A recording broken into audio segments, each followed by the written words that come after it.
السلام علیکم ناظرین، پاکستانی پوائنٹ کے ساتھ میں ہوں محمد دانش شبیر اور آپ دیکھ رہے ہیں پاکستانی پوائنٹ۔ ناظرین، ہم اس وقت موجود ہیں میاں چنو لنڈا بازار میں اور ہمارے ساتھ موجود ہیں جناب امتیاز صاحب۔ ناظرین، اللہ تعالیٰ نے انسان کو اشرف المخلوقات پیدا کیا اور ان میں سے کچھ ایسے انسانوں کو پیدا کیا جو ایک دوسرے کا دکھ درد سمجھتے ہیں اور دوسروں کے دکھ کو دیکھ کر ان کو خود دکھ ہوتا ہے۔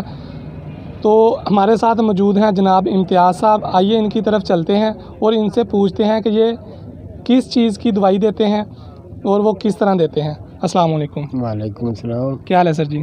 خیریت، شکر الحمدللہ۔ سر جی، سب سے پہلے تو ہمیں یہ بتائیں کہ آپ کس چیز کی دوائی دیتے ہیں؟ جی میں جلے ہوئے کی دوائی دیتا ہوں اور فی سبیل اللہ دیتا ہوں۔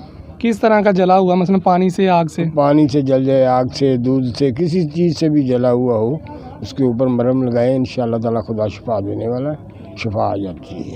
جی، تو آپ کتنے عرصے سے یہ دوائی دے رہے ہیں؟ مجھے تقریباً 7-8 سال کا عرصہ ہو گیا جی۔ خدا بزرگوں برتر کی دعا سے میں کام کر رہا ہوں اور لوگوں کو شفا مل رہی ہے، شکر الحمدللہ۔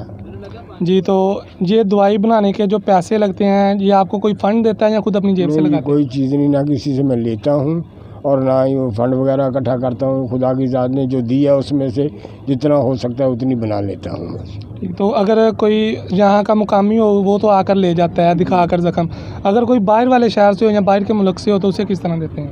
اس کو بھی جو آ کے بول دیتا ہے اس پہ یقین کر کے اس کو دے دیتے ہیں کہ ٹھیک ہے، ہوگا مریض ان کا، ان کے حساب سے اس کو دے دیتے ہیں اور اس کو بتا دیتے ہیں اس کا طریقہ استعمال اس طرح کرنا ہے۔